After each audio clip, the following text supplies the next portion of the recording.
Zee 24 तास एक पाऊल पुढे। केकेआरचा मालक असलेला शाहरुख खानवर गेल्या वर्षी एमसीएने गैरवर्तणुकीमुळे वानखेडेवरील प्रवेशावर बंदी घातली होती। ही बंदी कायम ठेवणार का आणि याबाबत काय भूमिका आहे एमसीएची, याबाबत आपण चर्चा करूया एमसीएचे अध्यक्ष रवी सावंत यांच्याबरोबर।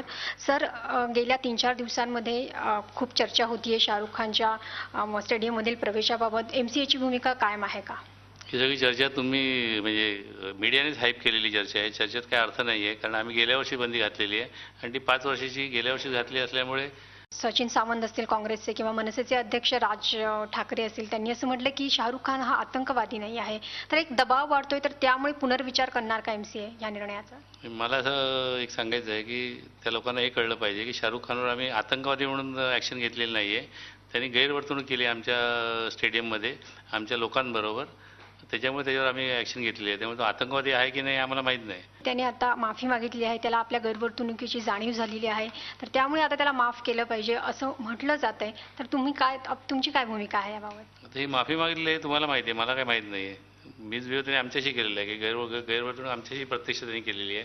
अरबाजच्या शिवाय त्यांनी दिलेल्या आहेत आम्हाला तोंडावरती, आमच्या घरात त्यांनी शिवाय दिलेल्या आहेत। त्याच्यामुळे ही माफी कोणाला मागायला पाहिजे त्याला कळायला पाहिजे।